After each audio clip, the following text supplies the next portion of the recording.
Force Revolution. Welcome back to Inconvenient Vedic Truths. This one we're going to talk about shelter, or ashraya in Sanskrit. So every living entity actually takes shelter of something because we're small, infinitesimal, and we live in this great world, great big universe, and we're often afflicted by things. Then we're always taking shelter of something. That's just natural. But it's what we take shelter of which is crucial. We end up taking shelter of so many fallible soldiers, so many things which are not really going to give us the proper shelter and protection that we need, and ultimately spiritually we need the protection. So it's said that actually Krishna, the Supreme Person, the all-attractive person, is the only shelter, the ashraya. Because why? Because he is the only person which has unlimited power to protect us, to guide us, and ultimately bring us back to the position we should be in, the position that we've left and come into this material world.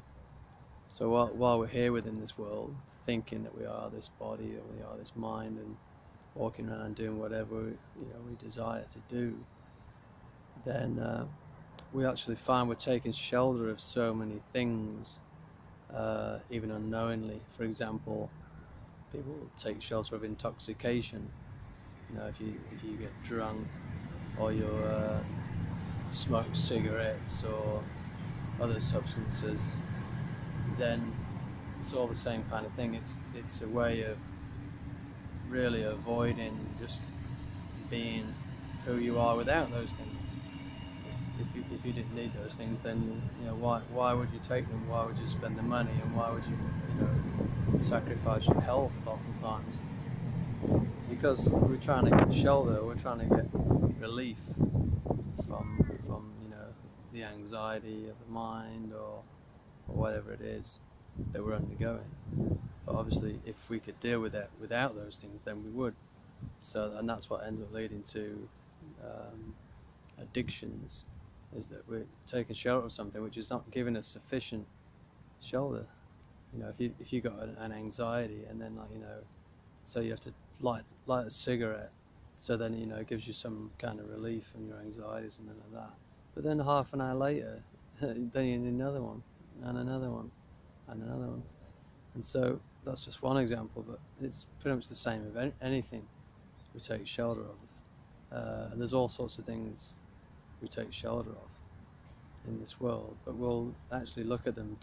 Are they giving us a permanent solution? Are they giving us permanent relief, permanent peace, and happiness? Or are they just entangling us? Are they entrapping us? So a lot of things that people are doing in this world, they are of the latter. They're actually entrapping us.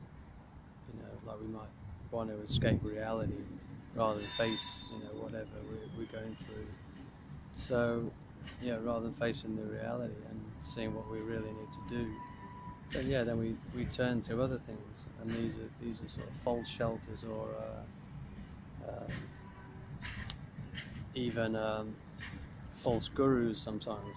Oftentimes even people realize, we need to have more of a spiritual understanding, and then there's so many pitfalls on the spiritual path. There's so many people claiming to be guru, sometimes even claiming to be God, but many people claiming to be a guru or teacher and better help people, but they themselves oftentimes are not free either, and quite often they're doing it for the money or for the fame or for the followers, and sometimes people are exploiting the followers, even sexually or whatever. Well, they're not giving proper guidance.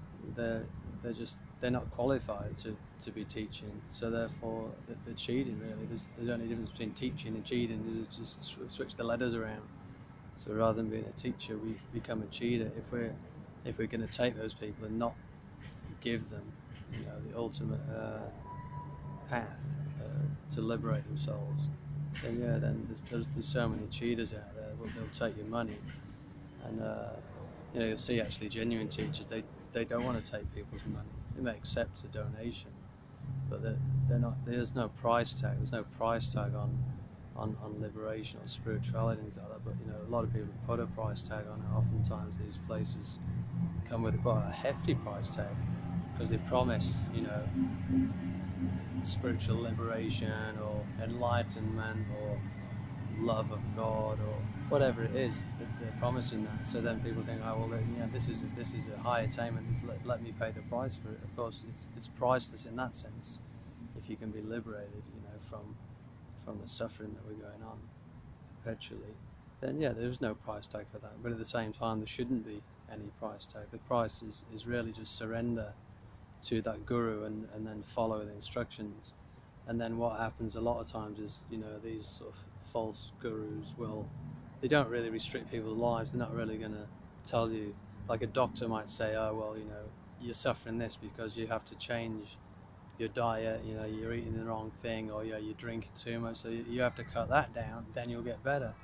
But if the doctor just sort of takes the fee and doesn't give you any restriction, and then so you don't get better, then you'll just be back, and so you're going to get cheated. You're not going to get cured. So very similar, these gurus, they're not going to restrict you the lives, because as soon as you tell people, you know, don't do this, don't do that, then you're going to cut right down on the number of people that you're going to have, and that they usually want more money, more followers, these sort of people. So yeah, they make the process very cheap. Like if you're selling diamonds, you can't expect too many customers because you've got some very valuable thing. But if you make something very cheap, then yeah, you'll end up with all sorts of people, cheap sort of people, queuing up for it. So often you see this, you know, it's very common in India for, you know, these every sort of Tom, Dick and Harry, Swami or Guru to be speaking and seemingly to be intelligent and learned as well. But it doesn't take that much to learn a certain amount, and then, you know, all the people that don't really know anything will just put you up on a pedestal and worship you, and then you end up with this sort of sheep mentality that everyone else is sort of saying, oh yeah, this person's great, this person's great. But what's the actual standard? When you see the strict standard of someone who is a genuine bona fide guru and a spiritual teacher, then by comparison you see these people that they're actually they're fraudulent. They don't have the qualities. They often, you know, they're very arrogant and they're very proud, and you know, behind closed doors you actually notice they're doing all sorts of things, and then, you know, usually it comes out in a scandal. So yeah, this is very common. It's very rare to find someone that is genuine, that doesn't have all that attached to them. So my Param Guru, or Srila Prabhupada, A.C. Bhaktivedanta Swami, he certainly was above all of these things, even though he achieved great success and great wealth and followers. He always deflected it to his teacher, right, and up to God, Krishna himself. He didn't take the credit. He always retained that enough humility not to take the credit, not to become proud. So of course he's not the only teacher, but it's certainly rare in this world to find a teacher of such caliber that is just purely giving the teachings, and only that person can really give you shoulder, really, because that person is representing Krishna or God. We don't really have a direct connection. How can we really understand without the teachings?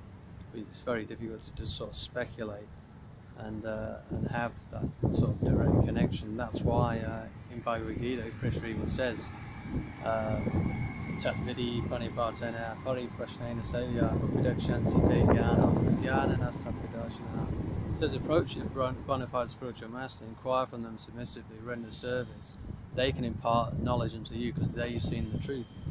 So if God or Krishna came, if there's no need for a teacher or a guru, then, you know, you wouldn't have spoken that. He would have just said, no, all you need to do is surrender to me. But part of the process of surrender to God is that the spiritual master is the medium in between to help take you there, to guide you there.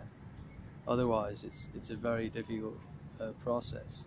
And yeah, how are we going to know we're going in the right direction? We might think, oh yeah, well, God's guiding me, but we don't know. Can we distinguish between, you know, God's guidance within, or it's just our own mind? Like many people have sort of killed someone and then said, "Oh, God told me to do it." Well, I'm pretty sure God didn't tell them to go and kill the people, but their minds did. That's an extreme example, of course, but yeah. So the only way we can really know is when we follow in this disciplic chain. So we have what's called the parampara in Bhagavad Gita. Evam parampara praptam. Parampara literally means one after another. So yeah, so one teacher will teach, someone, and then when they become qualified and they've grown up and matured, then they follow, and then they teach like that. So they'll sort of chain, as long as the teaching doesn't get changed. If it becomes changed like Chinese whispers, then it's going to get watered down and lost. But if the original purpose is to maintain, then it's intact. Doesn't mean that you parrot every single word. You're going to explain it in your own way to your own audience. But the thing is, you don't change the teaching. That's what they change the teaching. Oh no, there's not really a God. There's God's just impersonal, or God's everywhere. You are God. We're all God. All these sort of things. It makes it very cheap. But no, it's not that cheap. Like, real, genuine spirituality, Krishna consciousness, it's not so cheap. But when you make the effort and you attain it, then it's worth it. It's genuine. You've got a genuine bliss, a genuine deep satisfaction, not just some kind of superficial, wishy-washy idea of being spiritual. Like, there's a lot of ideas, unfortunately, these days. Everyone sort of thinks, oh, this is spiritual, that's spiritual. Yeah, going surfing is spiritual, and smoking a bong is spiritual, and it just spirituality just mean whatever we want it to be. Yeah, sitting in the sun, yeah, this is spiritual. Well, yeah, we have to have a clear definition of what is spiritual. So yeah, so the Guru gives that also, and that can be an inconvenient truth, because it can impact on what we think we want to do in our life. We didn't really think, oh yeah, this is what I want to do, and I want to surrender to someone else. No, we always think that we surrender to our own mind. We think we know best, but usually we come to a calamity in our life and we realise that actually we do need genuine guidance. So then we just have to make sure that there's a proper guidance is there. So all I'm trying to do is represent the teachings. I'm no guru. I'm no in a position to sort of say, you surrender unto me. But by just repeating these teachings and trying to explain them in a simple way, even just as introductory, then hopefully it can guide people on to the path and inspire people to the people that have inspired me, and and so we can all sort of be led in the right direction, because there's so much misleading going on at the moment. How many people are taking shelter out of the vaccine, the COVID vaccine? Well, even if it doesn't, even if it stops you getting coronavirus, is it going to stop you from dying? The death rate's still 100%. Everyone's facing old age disease and inevitable death. So no, the vaccine's not going to prevent you from death, and that's the ultimate fear that people have. But none of these things is going to save you from that. So we need to find the real shelter, the only thing that will save you from that. And Prabhupada sometimes said, when people ask him, what good is this chanting you're doing? And he said, it saves you from death. I mean, of course, it doesn't mean you're not going to die, but you don't identify with the body. So so the inevitable leaving the body, you're not in fear, you're no longer attached and identifying with the body. And the example is given is like a rat in a mouth of a cat is in terrible fear of death, but then the same jaws of the cat will pick up its own kitten and it feels protected. So for a materialist, death is terrifying. We're trying to avoid it, take shelter of anything that will try and alleviate that. But a devotee is prepared, is fully facing what's going on in this world, not with fear, but with knowledge and realization that that death is going to be there, and death is simply a gateway to eternal spiritual life. If we're in the proper consciousness, then there's the gateway out. So we don't have fear of death. We see the body changing all the time, but not identifying with the body, identifying with the eternal blissful spirit that we are within the body. So that frees us from that, and that is the real shelter that we need.